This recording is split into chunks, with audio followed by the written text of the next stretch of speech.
Welcome to the Nature Coast Unitarian Universalist Fellowship by Zoom. I'm about to light the candle in the chalice.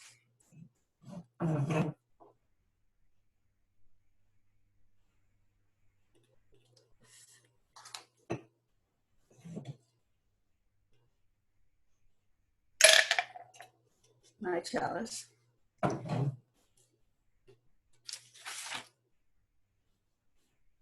You probably know why Mother's Day is in May.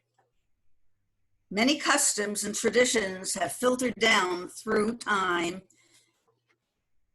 as we increasingly recognize our connection to nature. As the earth bursts forth in green abundance, we give thanks for all the many gifts of nature. We celebrate the union of the goddess and the so-called green man to create new life. This is a special time of year, usually. We feel higher energy levels. The natural world is urging us to wake up, harness our potential to create, energize each other's plans and dreams by listening to them. Start something new. In your garden, gaze at the stars, put music on and dance. Watch the sunrise and give thanks for the gifts of life. We now turn to Vanessa Fuller-Brown, a professional artist and instructor, a minister of healing art, a ceremonialist, and a sound healing facilitator. I'm going to mute myself, Vanessa. Take it away.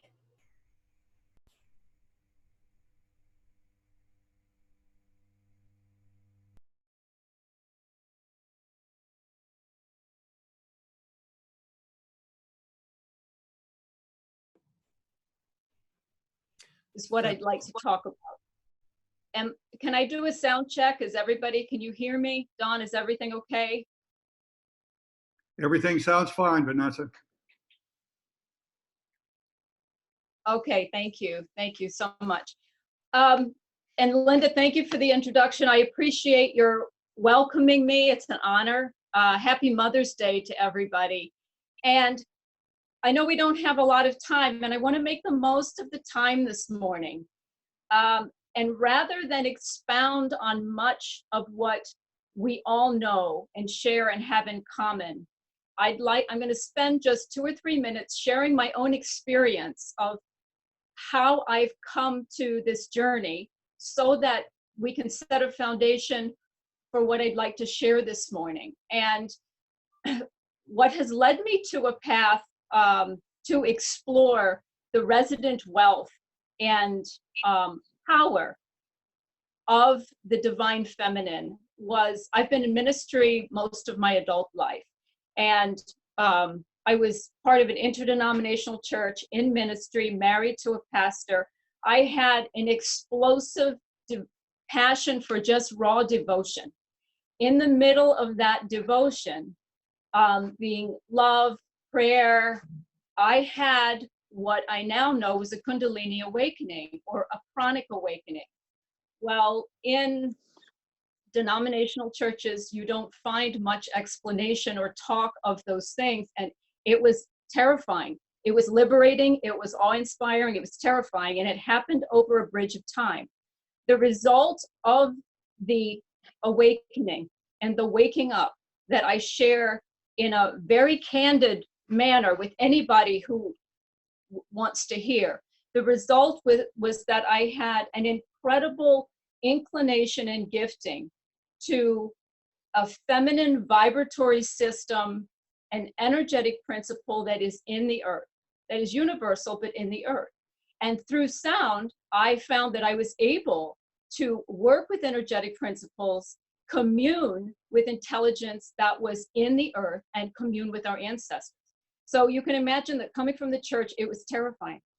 But when you do a study, and we'll talk about it in a little while, that mystics and priests and lamas and teachers of the indigenous wealth that's been left to us have all shared that our waking wakes up in us. Our memory wakes up in us. Our journey wakes up in us.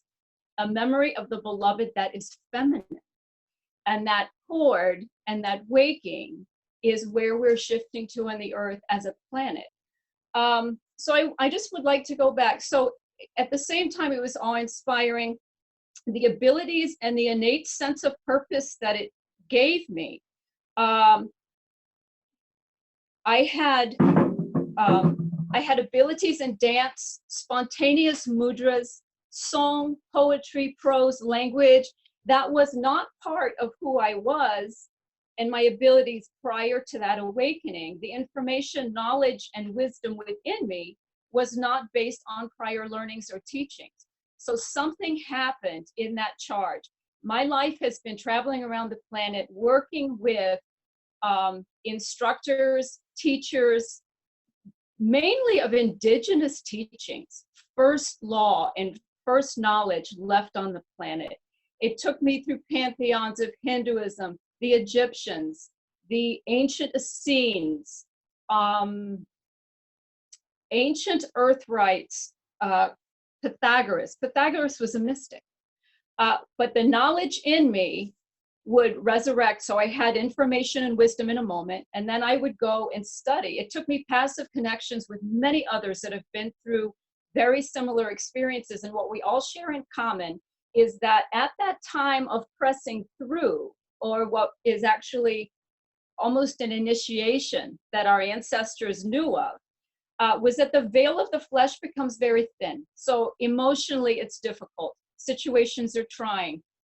Mentally, it's disparaging in your body. And what I'm hoping to bring this morning is to make the mother and the celebration of the mother that we're witnessing and heralding today, that we chose to be part of on Mother's Day. It's a day of blessing and a day of progress. And I want to bring it current. Linda and I sat and had a chat on the phone the other night about the current situation that the earth is in.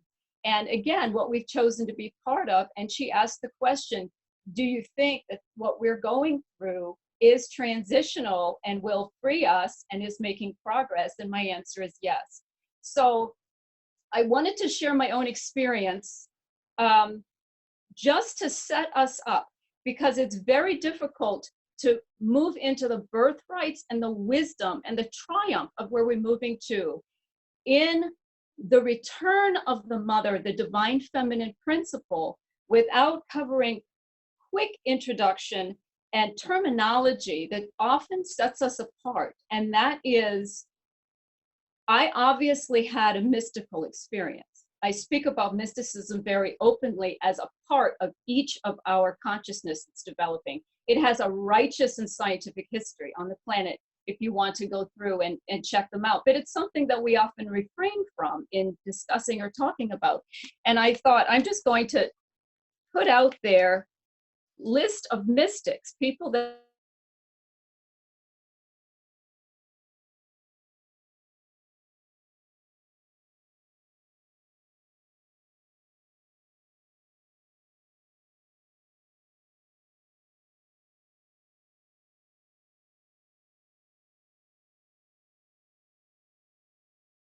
connection, the deep-rooted connection that's been left to us through artists and writers of all pantheons, of all global belief systems. They have been, they've had mystical experiences. So I wanted to share in a nutshell, so that we're on the all on the same playing field, my experience of what a mystic is, and others that I know who are mystics. And it is a very grounded and anchored experience. It's an experience that you travel inward, you're not traveling outward, and you can explore the depth of dimensions of love through an ascended pathway of love and thought within ourselves. So I'm not going to speak about any gods or goddesses or anything that's outside of ourselves. We've been limited in our consciousness. So mysticism is just a traveling into. It happens through the heart, and it happens through the mother, and it's an absolute gift of awareness. So I speak openly about that, and it is the roots of our heritage. The other path that I would like to share a little bit and cover quickly is the word shamanic, shamanism. So shamanism also is a deep-rooted and centered practice to the mother, communication with our mother, to the original wisdoms that we hold deep within us. And shamanism, again, is not well understood, and I think sometimes we shy away because of terminology, and we set up borders and boundaries because of terminology. Shamanism is actually an access to and into the wisdom of the divine with a very scientific approach and understandings of how to make union with the energy in the elements or the earth or being, life source of all being. Shamans work with energy. And in doing that, they're able to assist creating and moving into resolution for health, wealth, opportunity, wisdom. And so it's an essential part of understanding ourselves so that we can move forward as individuals, as one earth being, into a recollection of understanding what the mother is. I'm hoping to approach today from the feminine principle. We're going to talk about goddesses, their representation, their archetypes, but more essentially, why they were necessary, what they were doing, why it's so essential for us to understand it today in the times that we're in to move forward. First of all, let's continue with a couple terms that we may not be altogether familiar with. Shakti is a principle that you will hear in Eastern religions. Shakti is the moving energetic principle that is in all life. That is the feminine making energy, the nurturing, developing, giving life, seeding, that which is always current. It's a current of energy that we tap into with everything we do all day. It's essential to our being. It's prana, it's moving energy, and its natural course is to bless. Its natural course is to give life. Its natural gift is to give growth and evolve.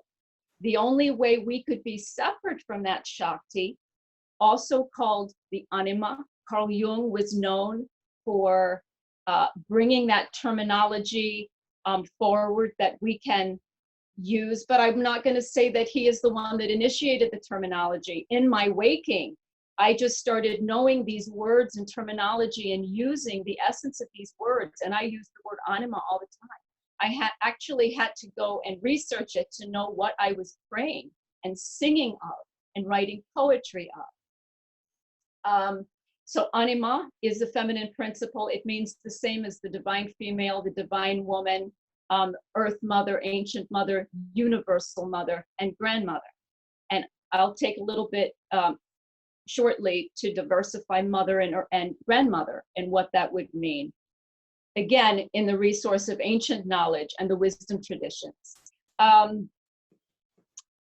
Let's see, the other I wanted to talk about, the creatrix. We'll also find her called the creatrix, ancient giver of life, creator of all things.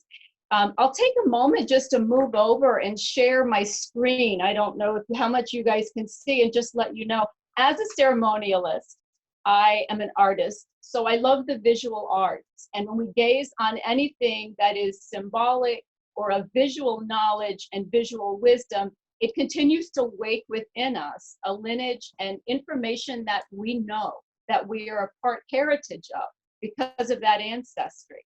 So what we have to my Which way am I pointing? I'm going to move out of the way.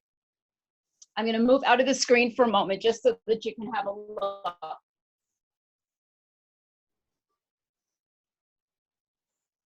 So this ancient Swati, I'm going to put my hand on her. And Saraswati is the goddess of the arts, of wisdom, of fertility. She is a Hindu goddess. And she is often seen to be traveling on a swan. Beauty, love, poetry, dance, all of the arts. She's holding instruments. And we also have in the center the water bearer, the giver of life.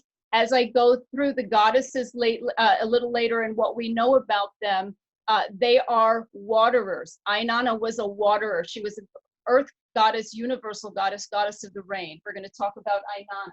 So that is what Earth Mother was always seen to have been. Right next to her, I have both lilies and white roses, always have been symbolic of virtue, purity. The goddess Diana, the muses, are the feminine landscape that we've been excavating. I have Tara over on this side. She is actually green Tara. Tara is goddess of compassion and goddess of liberation. I have Isis, right above, goddess of justice, also fertility, and many more things. And so I just wanted to explain what I have as ceremonial rites, just to sit here, create essence, and give me a foundation as I share all of that with you. So when I went through my experience, what was taught to me and awakened in me was language, the language of the goddess. And it includes sound, chant, that there's a reverberation of communication. And all of this created a heart link. It's what we all have the possibility of doing, creating a heart link with all that is feminine. And that is the resuscitation, actually, that we're all looking for right now, globally on the planet.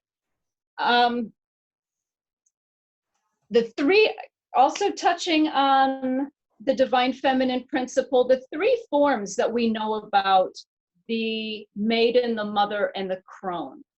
And these are brought forward with different terminology, depending on what language you speak, what belief system you carry, and where you were raised. But they are the three archetypes of energetic sustenance, essence, growth, vibration. I want to get away from the humanness of it and really take account of the fact that the mother is the true mother that we're longing for, calling for, yearning for, knowing that we need. And what I would like to share, we are the becoming of that. It's a matriarchal energetic principle. It is within the self being the all self, not localized to just us. The divine self, which envelops all life. And if we were to speak in Eastern terminology, what I'm sharing with you is the tantric mother and the tantric work that we have to wake. Tantric inside, meaning giving birth to energy, giving life to energy, making union through tantric principles. So when you hear tantric, it just means that you're working with energy. Let's move on. Sorry, I'm not used to teaching this way, and it took me all kinds of setup. So I have notes in front of me, and I apologize if it's just a little broken. So what I'd like to do is just take a moment. I meant to do this at the beginning, and I didn't, and I apologize. I want to move into who the goddess is and what she represents to each one of us. And if we just take a moment to bear witness with who that is, it may be Mary. It may be Sophia. Sophia was the goddess of wisdom known in to the ancient Christians. It may be Isis. It may be Lakshmi and Saraswati, Aphrodite, Venus, Artemis, Diana, goddess of the hunt. So the female art, we're gonna find that we all bear witness with a particular deity, deva, or goddess, or mother, based on the origin of who we are and the earthwork that we came to do. And so I'd like to just give us a moment to express that within ourselves and give honor and reverence to that life within us that we're talking to again and about as we continue. And hold that within you, because it's an earth current within all of us. And as we breathe it, we actually sew it and interweave it together in this earth being of who and what we all have come to do together. The symbols that have been left throughout humanity from tens of thousands of years ago that we are still excavating, that represented the Madonna and true life and birthing and fertility. I'm going to go through a few. I'm sure you know of many more, but we have these serpents are prolific in the ancient artwork as symbols of the mother. The world tree is actually symbolic of Earth Mother that we see in many places. The egg, of course, the cow, we wanted to share that. The cow is available in many beast forms, as well as the big cats, the jaguars, the lions, and most of the female goddesses who were generally virgins, also a virgin consciousness, clear, clean, balanced, and whole, had either with them a herd animal of a cow or a big lion. Leopards. Spirals are indicative most of the time, all of the time actually, or double spirals that you'll see carved into rocks, carved into places of worship, carved into places of village ceremony. Eggs, the flowers being what I shared with you a little while ago, the rose, the lily, the lotus, the lamb. We just take a moment to think of what we understand about the lamb, where we've seen it, how it's used, how it's been spoken of. And of course, many more, but they are symbols of energetic work. So when we actually see and uncover and discover the ancient artwork that has been a language left to us to learn about ourselves and our truth and our cultural heritage, as well as our destiny and the path that we're following, are rich, rich, rich in symbology. The archetypes that have been left to us in the divine form in places on the planet, it's too much to work through for the time that we're talking about this morning. But they held sovereignty and were worshipped because of the energetic currency that they represented. And that would be in whether it was maiden, mother, or crone. And what was that actually developing universally? Our ancestors understood absolutely that we were part of a great cultural heritage that understood the systems and cycles of things, and that we were part of an energetic dwelling, that it wasn't just about us coming to fulfillment immediately in success and power, as we've become to know in the Western world, that we were part of a synergetic cycle of life.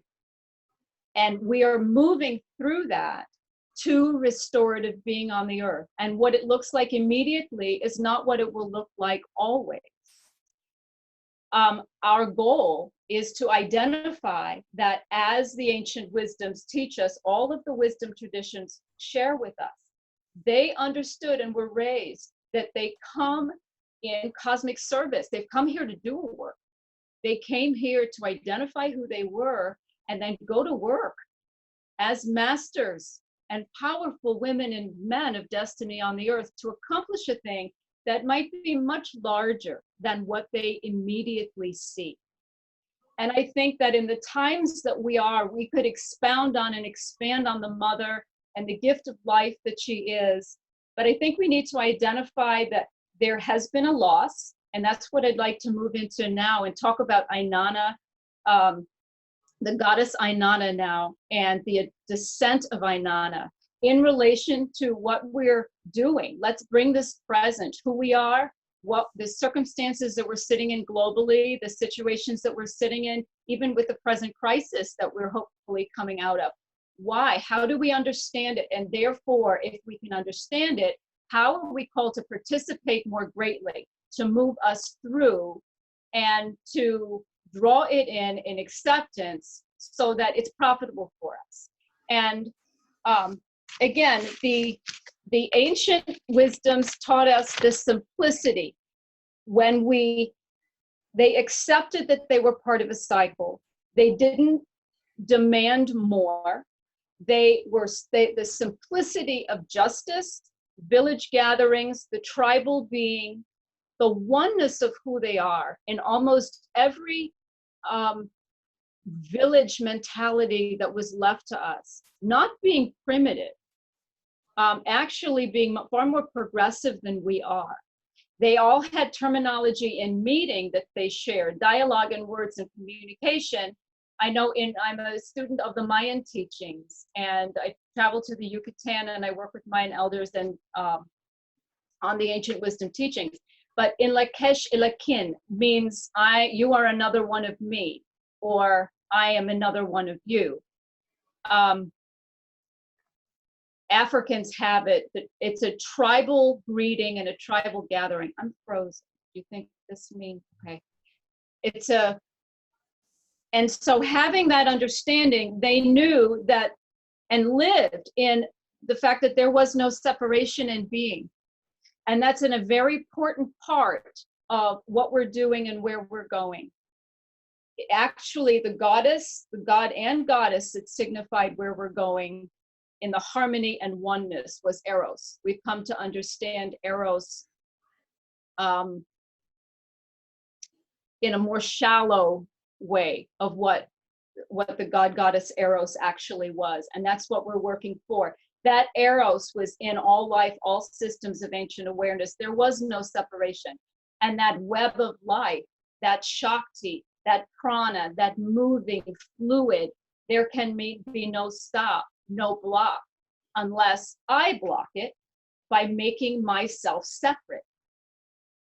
And so our goal is to work to dissolve those, to move forward into recollection of the whole in that tribal gathering, tribal being with Earth Mother herself, and recreate that dynamic.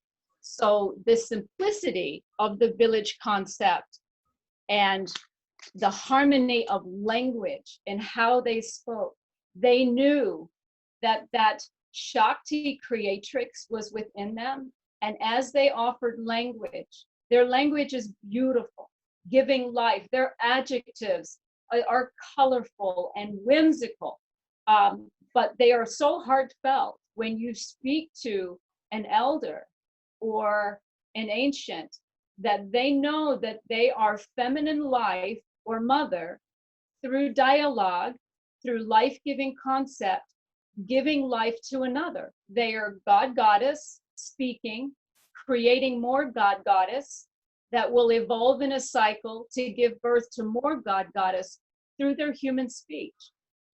Through their language, they do the same thing. Through their actions, they're doing the same things. Through the song, through the arts. They are presently God goddess in devotion of that, blessing that, knowing that, expressing it and being it right now. Giving life to the next God goddess, giving birth to more God goddess, So it's this beautiful cycle and circle of awareness. And if they're present in knowledge of their being the archetype, being the demonstration, that is the success that will bring the provision of the next. The ancestors actually knew that even reclaiming and acknowledging ancestry, seeing the photos in the beginning was beautiful. I wish I'd been able to be here longer, because they understood that the cycle of life, that their cycle of inheritance, coherence, acknowledgement, and communication at all times with their ancestry was the life-giving source, was the pranic source, was the Shakti, was the maker of the future. It's a life-giving well or water. So they were always in present, watering life-giving source, and it was this beautiful wheel in motion. And that the ancestors being with them in this simple way through creation was actually earth power, and how they were kept, how they had life, how they had wealth, provision, and health. And it was the life-giving sustenance. And all of this happened through the mother, through the blessing of the earth mother and the presence of that matriarchal lineage. And I wanted to share that because the storytelling, the arts, the songs of life, this awareness of she, if you look to see what's happening, it is rising in community. It's rising to battle. It's rising as she becomes again through us, through demonstration. And so if you find yourself wanting to sing, wanting to write, wanting to share a card, anything that's nurturing of the grand she, of the mother, I urge you to partake of it, do it, become it. It's a very feminine blood that we're waking up through all of us. And so in speaking about the simplicity of the indigenous, their complete collection and awareness and reverence for Pachamama, for Mother Earth, for Gaia. We are all aware that we have endured a bit of a loss. In our present times, we are not experiencing that. And in order to understand a little more, recall that I just shared, our ancestors knew that they were a cycle of a grand harmonic that was on its way always to progress, always to progress. And they were here just to fully understand and then play their part now, not resisting, wishing that it was a different day, but understanding that it was happening through them, with them, that they were part of this eternal guidance system, taking us to where we're going through the mother, through the grandmother. The mother is the universal source of all life. You can see as evident and witness through all that we've spoken about. It's a she line of energetic resonance and vibration. And I want to make sure I pop this in. It's not exclusive. This is not for women. There's a big rise of women waking up and moving forward. This is happening in all life. It is a recurring evolution of female energy that has to be balanced through male and female. So the divine feminine that's waking, women might find it a little easier and be non-resistant to the hearing and the feeling in the flesh and the knowingness, but not necessarily all. So I wanted to make sure that we are all part of this essence of life and this recollection and becoming of the full self. So let's go to the understanding. Some of you may have read, there's a fantastic book called The Descent of the Goddess.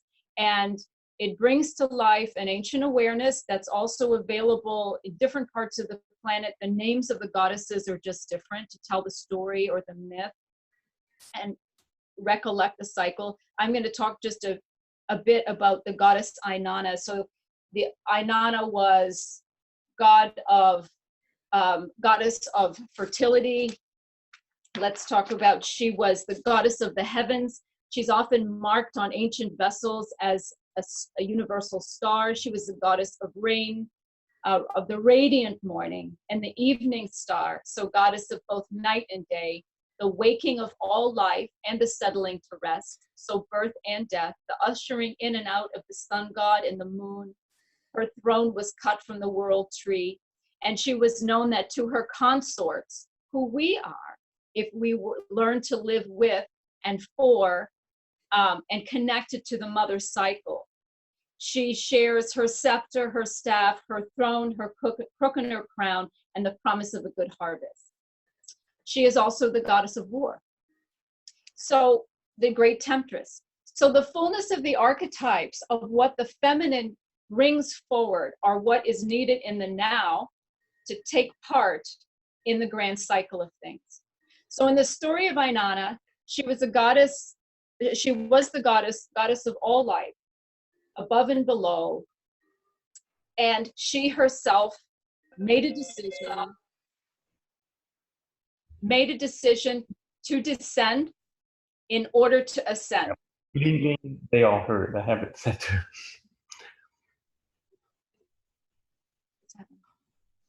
Somebody's on there.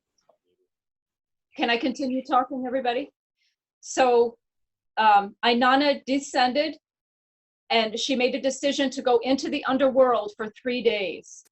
She had her priestess as the drummer drum for the 3 days and told her to come down and get her if she didn't come back 3 days later. She had to go through 7 gates. Each gate was an initiation deeper and deeper and deeper into the truth of who she was. And after those 3 days, she resurrected. So it's a grand story, and you're welcome to go and find out more about that. But the current situation that we find the feminine in on the planet today is a struggle for so many of us. And if we understand that we're part of this feminine cycle of witness, it's come to play a great role in the history, that we've actually come to be part of being in that underworld and then resurrecting into full glory. And so if we understand that we haven't necessarily done anything to land ourselves here, this is a cycle. This story she's a Sumerian goddess, and the Sumerian culture was 4,000 years BC. The images that they found of Ainana and the story that came to life and the writings that were found were from, I think, 1400 BC.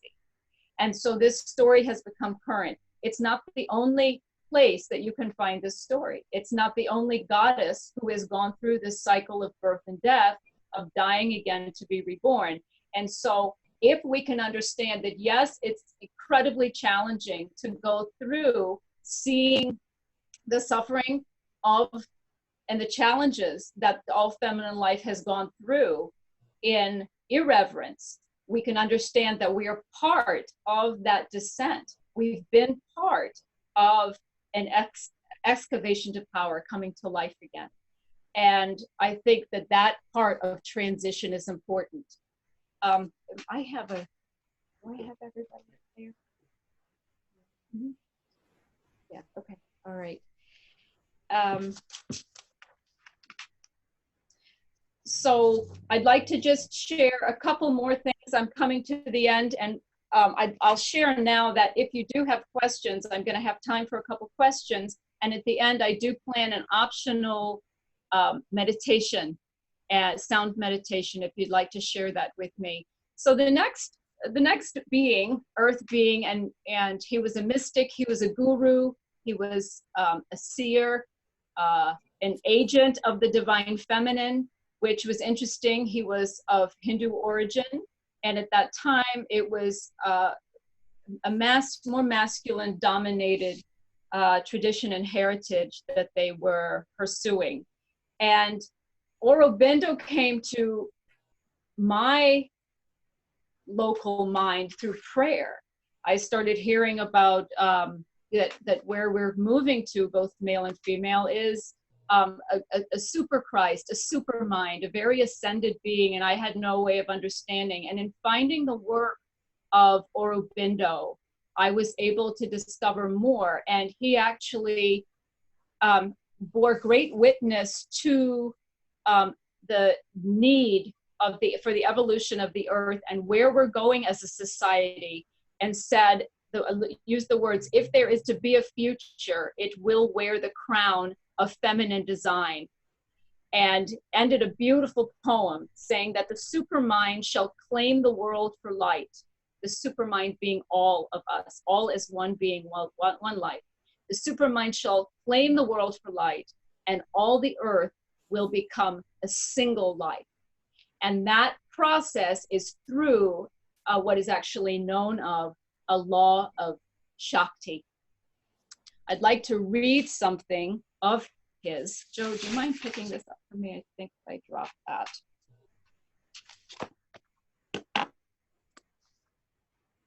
Thank you.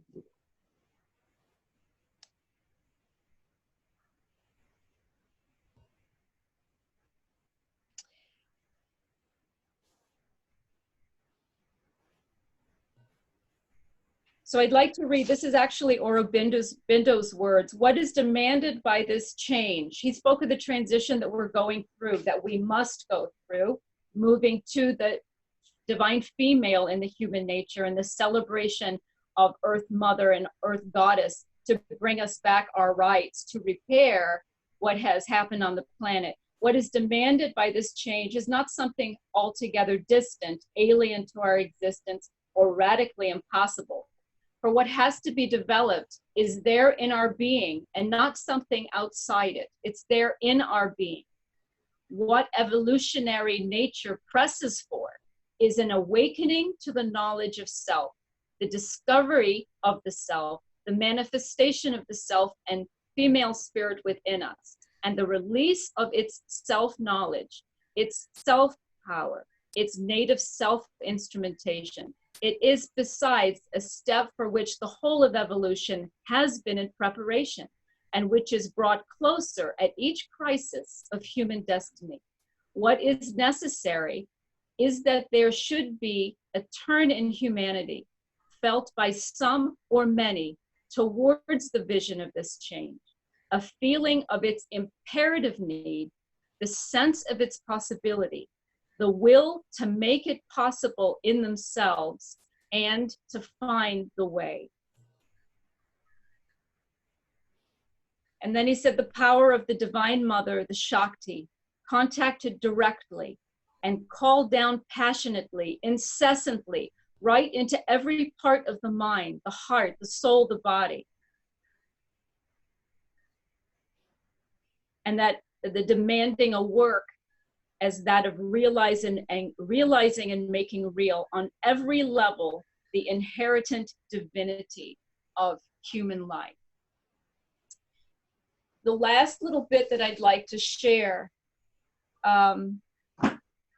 is of an experience that I had, what I just read of Aurobindo's expression, and he said so much more about the essence of what would take us to our solution, is the re-excavating, the reintroducing of the reverence and acknowledgement of the Divine Mother, a reverence and finding holy and sacred in connection of all that's around us, so that that interconnectedness happens with all of what's holy and sacred in Earth Mother in us, in reverence inside and out, and the devotion outside in.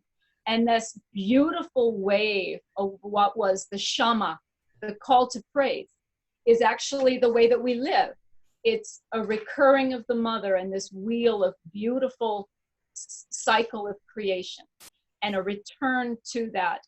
So what I'll share about, so how do we return through blessing? And I'll share an experience that I personally had. I was on my way to the Yucatan to work with Miguel. We were going to do ceremony at some ancient Mayan sites. And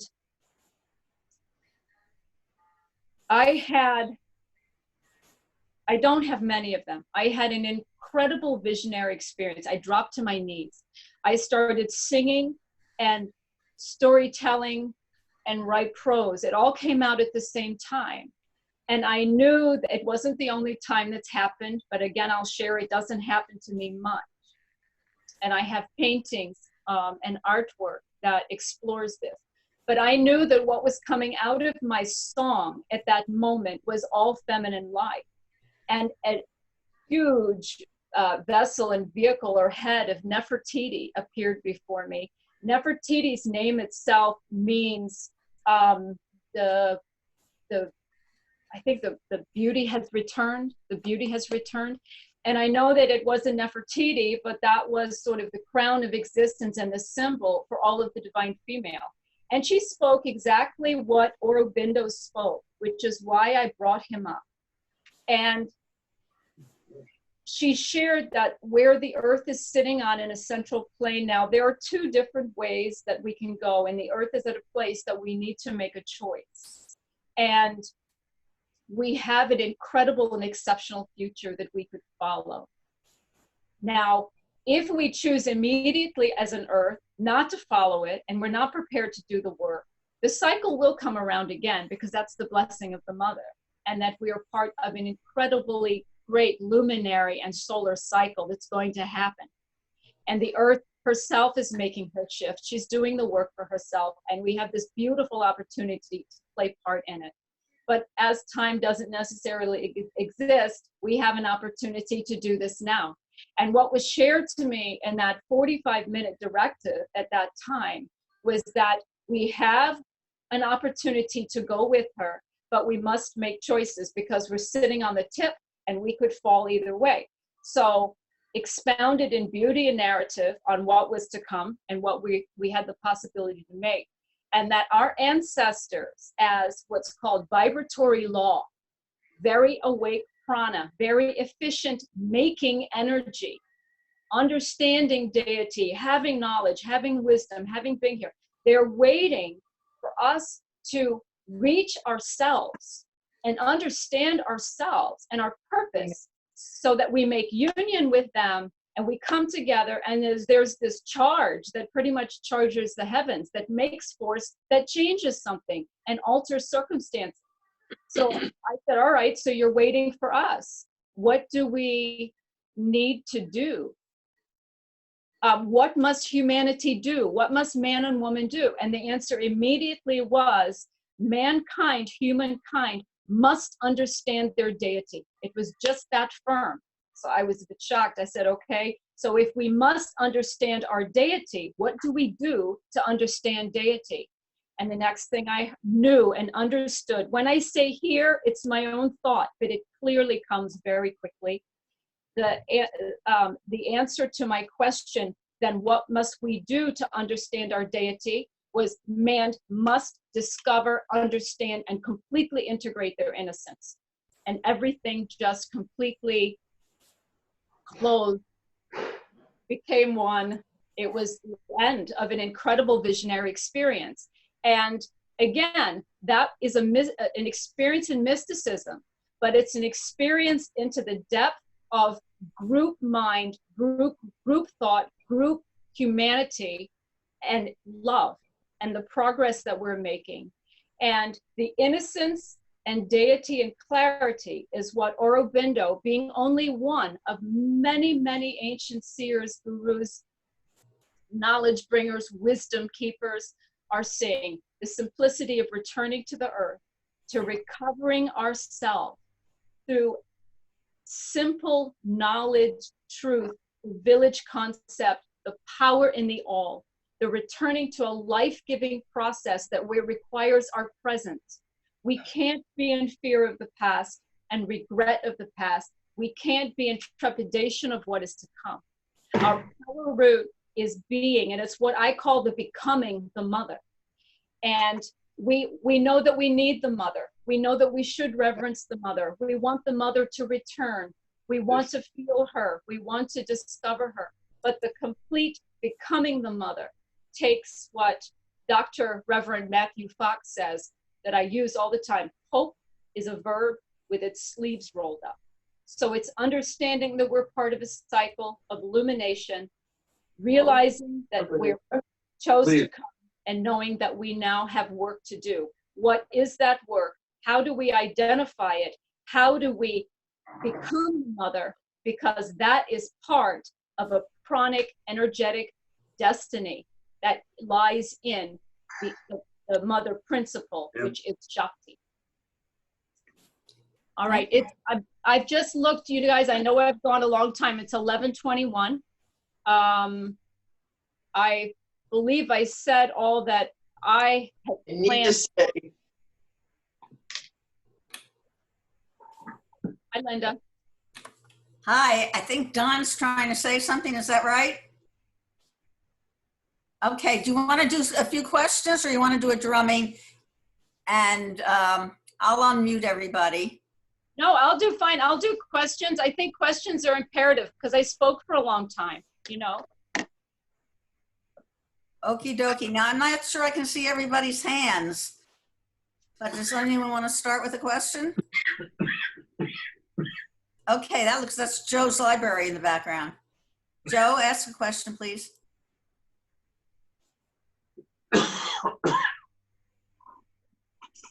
yeah, unmute Joe. You gotta go. Do you want to wait? Unmuted. Am I muted? Yeah, you're unmuted. Okay. You may not like that in a minute. No, I'm sorry. Now, you mentioned the book, and I didn't get the first word. It was called, was it Descent of the Goddess? What's the first word of that book? Get it's a blackbird. Yeah, black book. Yes, it is Descent of the Goddess. And who wrote that, please? I'm going to show that book to everybody. Okay, so this Descent of the Goddess, it's by Sylvia Herrera, and I'm going to place it right up in the camera.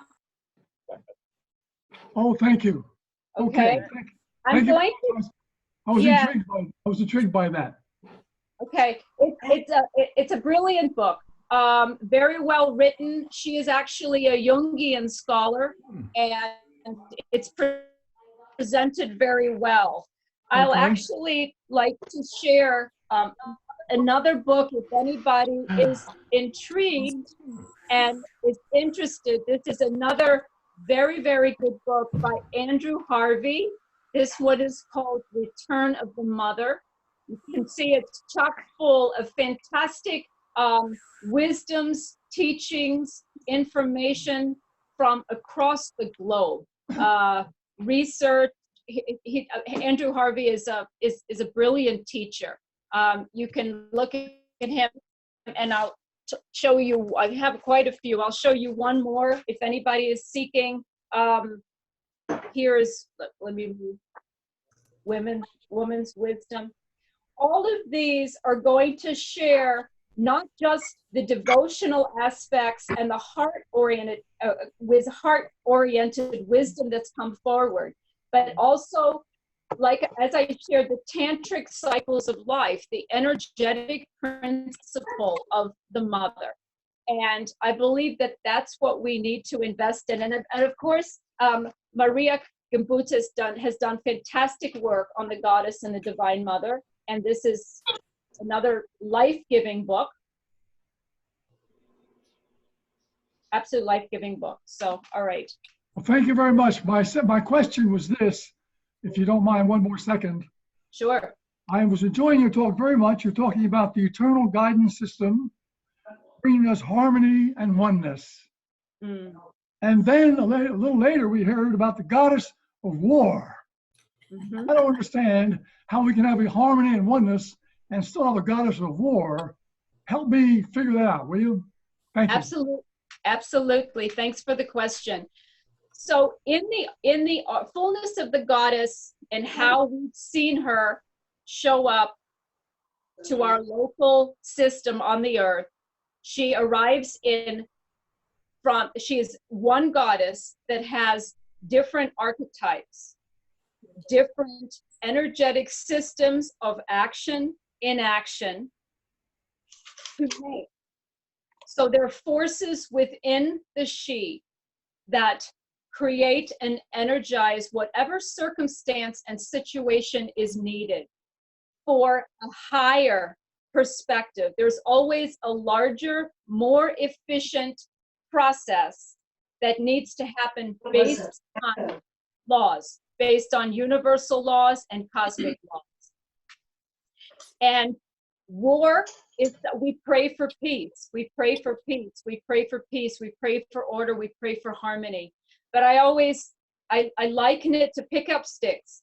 You can have a massive pickup sticks and you want to go for the green one, but you might have to pick up 5 pickup sticks and move them out of the way so that you can grab that green one. And as we're here working through this system of energetic exchange, we're here to harvest something. And there's some things that need to be moved out of the way. There is an occasion in the understanding of what our ancestors have left us to learn, that war or separation is an aspect that might need to happen to clear the soil, to move back to the firm, energetic base, virgin ground, to create a good foundation on. So in this clearing, as we're moving away what is not of love, there might be need for challenges and forces. Maybe does that help you understand that? We're part of a great cycle. Well, I don't want to take too much time, but it reminds me of the good and evil factor and a lot of other ideas. The Satan is doing something to tear things up, the harmony of God. So I think, is there some sort of dichotomy between good and evil there? There's being, if you're going to have a war goddess, it seems to me you want to pray to that to win the war. She's going to help you. Do I have that wrong? What I can share, I only ever speak in my experience, my teachings, and my discovery. And I have learned in my wisdom and my training that everything is always procreative. When we're looking and what we're talking about now is within the mother. There is a father. We came today to celebrate Earth Blessing. What is needed, the mother is going to show up. I am the mother of 2 kids.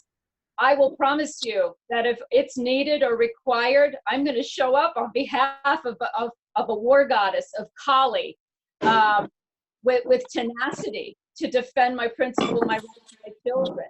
So I think the archetypes are needed to further understand what's needed now. But everything is a place of progress, awareness, and it's always creative to the next stage. So that's what I have to share. Yeah.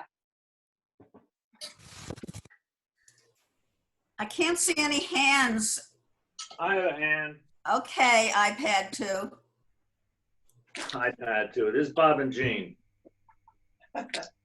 I have a friend, or we have a friend who lives in Hawaii.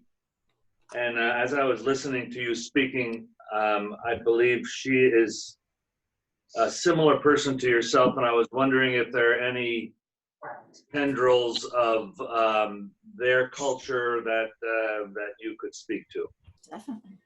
Absolutely. You know, I find, Bob, thanks for the question. One of the immediate things that I'll share is if you have watched the ancient Hawaiian traditions and wisdoms in their dance, especially, and in their expressive union with Mother through the dance, through song, through chanting, my immediate experience that I didn't understand because I come out of the church was this powerful, powerful, grounded but raw dance with exchanges and words coming out of my mouth. And as that would come, I'd have a wisdom or knowledge about the earth.